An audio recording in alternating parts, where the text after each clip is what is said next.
पिछली कक्षाओं में हमने आपको बताया था कि अब अगली कक्षा में हम एसआई मात्रक मात्रकों के संबंध में जानकारी प्राप्त करेंगे। सन 1960 में फ्रांस में वैज्ञानिकों ने भार तथा मापन के लिए एक अंतर्राष्ट्रीय गोष्ठी का आयोजन किया, जिस गोष्ठी का मुख्य ध्येय था एक ऐसी पद्धति का निर्माण करना जिसके आधार पर हम सारी की सारी भौतिक राशियों तथा पूरक राशियों की जानकारी इकट्ठा करें और उसको सभी लोग एक ही मात्रक से या उनका एक ही संकेत निर्धारित किया जाए। तो फ्रांस में बैठी एक गोष्ठी जिसने एक पद्धति का निर्माण किया जिसे अंतर्राष्ट्रीय पद्धति कहते हैं। अंतर्राष्ट्रीय पद्धति ने भौतिक राशियों और पूरक राशियों में तो 7 भौतिक राशियां बतलाई, जिनमें पहला है लंबाई, दूसरा है द्रव्यमान, तीसरा है समय, चौथा विद्युत धारा, पांचवा थर्मोडायनेमिक टेम्परेचर उष्मागतिकी ताप, छठा है प्रकाश तीव्रता और नंबर 7वां है पदार्थ की मात्रा। इन्हें मूल भौतिक राशियां कहा। फ्रांस फिर से एक बार हम बात करें, फ्रांस में जो आयोजित गोष्ठी थी जिसने भार तथा मापन के लिए गोष्ठी का आयोजन किया गया, उस गोष्ठी के आधार पर जो अंतर्राष्ट्रीय पद्धति आई जिसे एसआई पद्धति के नाम से आप जानते होंगे और पढ़े होंगे पिछली कक्षाओं में। तो इस एसआई पद्धति या एसआई इकाई ने अतः अंतर्राष्ट्रीय इकाइयों ने मूल राशियां कितनी बतलाई? 7। पूरक राशियां कितनी बतलाई? 2, जो कि हमने प्रदर्शित किया है। पहला है लंबाई, जिसके लिए एसआई मात्रक क्या होता है? मीटर। द्रव्यमान के लिए किलोग्राम, समय के लिए सेकेंड, विद्युत धारा के लिए एम्पियर, उष्मागतिकी ताप के लिए केल्विन, प्रकाश तीव्रता के लिए कैंडिला और पदार्थ की मात्रा के लिए मोल का निर्धारण किया, जिसे हम निम्न संकेतों से जैसे मीटर को एम से प्रदर्शित करते हैं, किलोग्राम को केजी कैपिटल के स्मॉल जी से प्रदर्शित करते हैं, सेकेंड के लिए यस, एम्पियर के लिए स्मॉल ए, केल्विन के लिए कैपिटल की, कैंडिला के लिए सीडी और पदार्थ की मात्रा के लिए मोल का निर्धारण किया। मोल पूरी अंग्रेजी होती है MOLE, जिसका एक सरल रूप है MOL। पूरक राशियां में 2 राशियां बतलाई गई हैं। पहला समतलीय कोण, दूसरा है घन कोण। समतलीय कोण का मात्रक होता है रेडियन और घन कोण का मात्रक होता है स्टेरेडियन। रेडियन को RAD से प्रदर्शित करते हैं, जबकि स्टेरेडियन को SR से प्रदर्शित करते हैं। तो कौन कौन सी भौतिक राशियां होती हैं? तो 7 भौतिक राशियां होती हैं और 2 पूरक राशियां होती हैं। इन्हें आप नोट कर लें।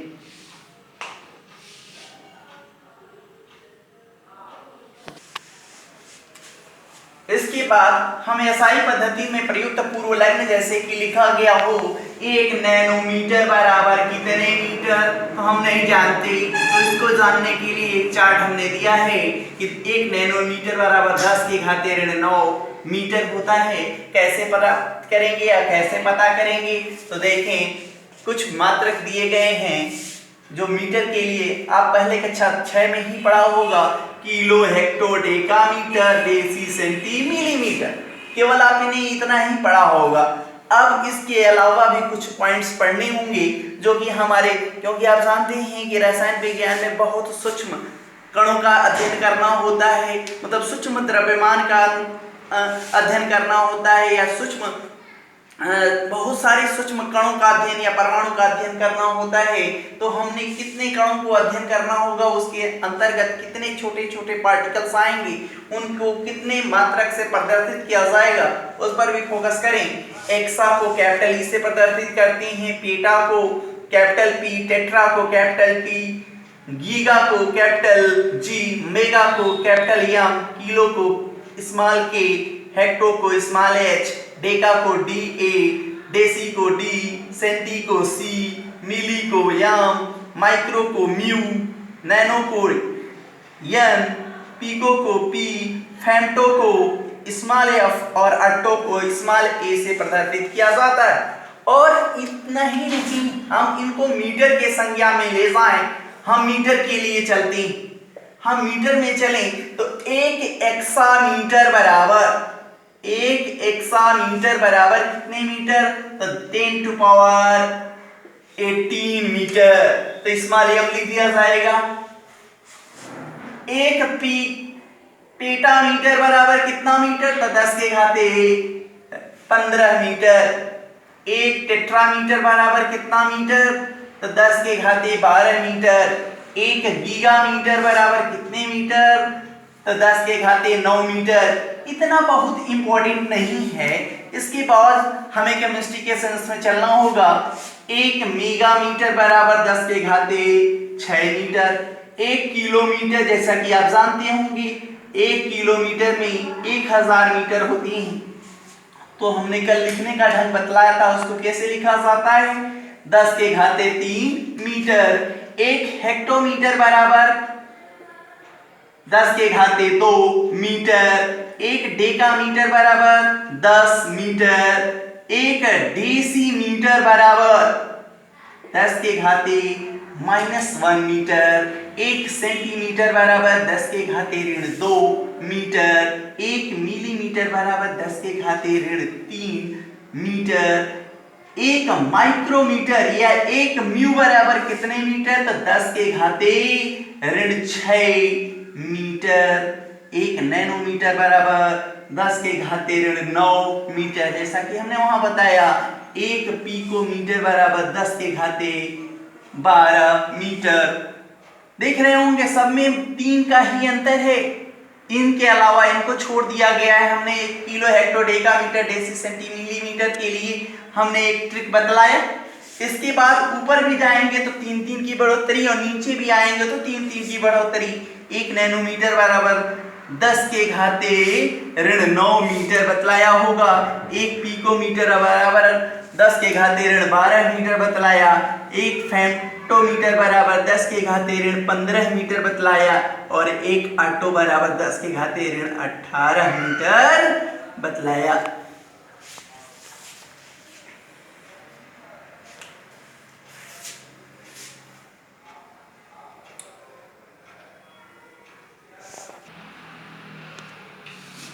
इतना जानकारी के बाद आप कुछ गणितीय सूत्र भी पढ़ लेते हैं, जिनकी आवश्यकता रसायन विज्ञान में होगी, क्योंकि हम आपको बता रहे हैं रसायन विज्ञान का प्रस्तावना या इंट्रोडक्शन ऑफ केमिस्ट्री के तहत ही हम आपको पढ़ा रहे हैं, जिसमें आप लॉगरिथम के कुछ सूत्र, लघु गुणक के कुछ सूत्र जो आप कक्षा 9 में पढ़े होंगे, भूल गए हों, फिर भी उसका अध्ययन कर लें एक साथ हमारे साथ भी। लघु गुणक में आपने लॉग m इंटू n पढ़ा होगा, जिसका अर्थ होता है log m plus log n। log m upon n भी पढ़ा होगा, जिसका अर्थ होता है log m minus log n। आपने log की पावर भी पढ़ा होगा, m टू पावर n, इसका अर्थ भी पढ़ा होगा n log m। आपने और सूत्र पढ़े होंगे log e बेस e, इसको कहते हैं log e बेस e, इसका मान होता है 1। किसी भी संख्या के ऊपर यदि 0 चढ़ जाए तो उसका मान भी हो जाता है 1। इतना गणितीय सूत्र के आधार पर हल करेंगे। साथ ही हम कुछ लॉगरिथम के मान का भी अध्ययन करेंगे, जो मुख्यतः याद रहने चाहिए आपको। आधार हमेशा 10 माना जाता है। log 2 की वैल्यू, log 1 की वैल्यू से स्टार्ट करते हैं। log 1 की वैल्यू होती है 0, log 2 की वैल्यू होती है 0.414, log 0.3010, log 3 की वैल्यू होती है 0.4771, log 5 की वैल्यू होती है 0.6990। फिर से आप अध्ययन कर लें। और log 10 की वैल्यू आपको पहले ही बताया सूत्र में ही, जब दोनों बराबर हो, आधार भी बराबर हो, जिसका मान भी निकालना हो, तो मान हो जाता है 1। इतना आपको कम से कम कंठस्थ कर लेना। फिर से एक बार बात कर लें। log 1 की वैल्यू 0, log 2 की वैल्यू 0.3010, log 3 की वैल्यू 0.4771, log 5 की वैल्यू 0.6990 और log 10 की वैल्यू 1 होती है। नेक्स्ट टॉपिक है रासायनिक संयोजन के नियम, या जिसे रासायनिक संयोजन के नियम भी कहा जाता है। हमने प्रस्तावना में आपको बतलाया होगा फर्स्ट लेक्चर में कि रासायनिक संयोग के नियम या रासायनिक संयोजन के नियम अंग्रेजी में होते हैं लॉ ऑफ केमिकल कॉम्बिनेशन। रसायन में सारी की सारी अभिक्रियाएं पढ़नी होती हैं। सारी की सारी रासायनिक जो अभिक्रियाएं होती हैं वो कुछ नियमों के अनुसार होती हैं, जिसमें हम कुछ नियम पढ़ेंगे जिसे आप रासायनिक संयोग का नियम कहेंगे। पहला है द्रव्यमान संरक्षण का नियम। फर्स्ट है द्रव्यमान संरक्षण का नियम, जिसे आप द्रव्य की अविनाशिता का नियम भी कह सकते हैं। द्रव्य की अविनाशिता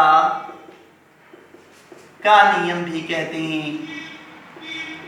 नंबर दूसरा स्थिर अनुपात का नियम, लॉ ऑफ कांस्टेंट प्रोपोर्शन, स्थिर अनुपात का नियम। नेक्स्ट टॉपिक होगा आपका गुणित अनुपात का नियम।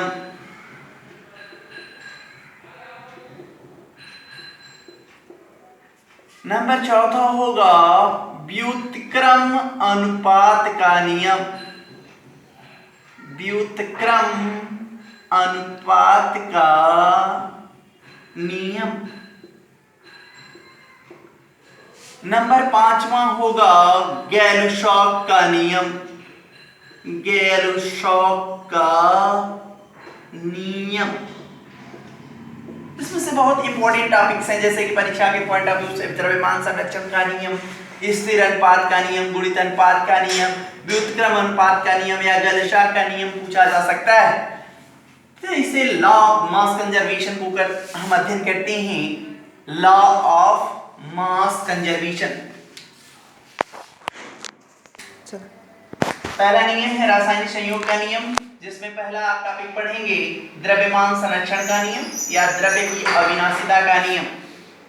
द्रव्य की अविनाशिता का नियम के तहत आप छोटी सी डिफिनीशन पढ़ सकती हैं कि द्रव्य को न तो उत्पन्न किया जा सकता है न ही नष्ट किया जा सकता है, वरन इसे एक रूप से दूसरे रूप में परिवर्तित किया जा सकता है, अर्थात द्रव्य अविनाशी है।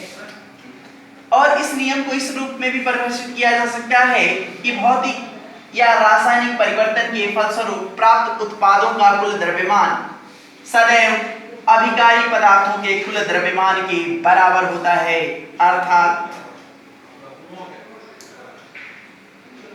अभिकारी पदार्थ का कुल द्रव्यमान, अभिकारी पदार्थ का कुल द्रव्यमान बराबर उत्पाद पदार्थ का कुल द्रव्यमान। शायद बहुत कम लोग जानते होंगे कि अभिकारी पदार्थ किन्हें कहते हैं, उत्पाद पदार्थ किन्हें कहते हैं। तो एक रिएक्शन की एग्जांपल के रूप में इस नियम को हम डिफाइन करें।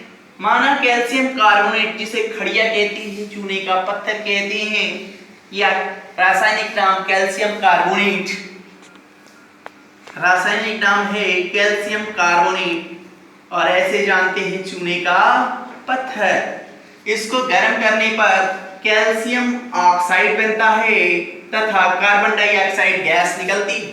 हम कुछ और अध्ययन करें तो आपको कक्षा 9 में बताया गया होगा कैल्शियम का परमाणु भार 40, कार्बन का परमाणु भार 12, ऑक्सीजन का परमाणु भार 16 होता है। इस आधार पर इस पदार्थ का द्रव्यमान कैसे निकालेंगे, जिसे आप कहेंगे अणु भार, हम अगला टॉपिक इस पर डिस्कस करेंगे। यहाँ पर हम आपको बता दें 40 धन 12 धन 3 गुणे 16 टोटल कितना आएगा 100 ग्राम। मतलब कैल्शियम कार्बोनेट का भार कितना है 100 ग्राम। तो यदि 100 ग्राम पदार्थ है इसे बोलेंगे अभिकारी पदार्थ, क्योंकि अभिक्रिया कर रहा है, अभिकारी पदार्थ। और इसे गर्म करते हैं तो जो प्राप्त होता है उसे उत्पाद पदार्थ कहेंगे। क्या कहेंगे? उत्पाद पदार्थ। मतलब रासायनिक अभिक्रिया के जो बाईं ओर होता है, इस तीर के बाईं ओर जो पीछे सेक्शन में होता है, भाग में होता है, उसे अभिकारिक पदार्थ, और जिधर एरो रहता है, मुख रहता है, उसका उसे उत्पाद पदार्थ कहते हैं। इसमें कैल्शियम ऑक्साइड और कार्बन डाइऑक्साइड प्राप्त हुआ, इसे बिना बुझा हुआ चूना कहते हैं। तो कैल्शियम का भार कितना? 40। ऑक्सीजन का भार, एक ऑक्सीजन परमाणु है तो 16, जोड़ दिया तो कितना आया? 56 ग्राम। कार्बन का एक परमाणु है, एक परमाणु का भार 12। ऑक्सीजन के कितने परमाणु हैं? 2, 2 परमाणु का भार 2 गुणे 16, कितना हो गया? 44। कितना हो गया? 44 ग्राम। दोनों को जोड़ दीजिए, दोनों को जोड़ने पर कितना मिल जाएगा? 100 ग्राम। यदि हम किसी पात्र में कैल्शियम कार्बोनेट को रख लें और उसे गर्म करें तो जो दो पदार्थ बन रहे हैं, कैल्शियम ऑक्साइड और कार्बन डाइऑक्साइड, इनका भार भी 100 ग्राम ही होगा। यह किस नियम की पुष्टि करता है? द्रव्यमान संरक्षण के नियम की पुष्टि करता है। आज के लिए इतना ही, कल हम आपको पढ़ाएंगे स्थिर अनुपात का नियम। Thank you.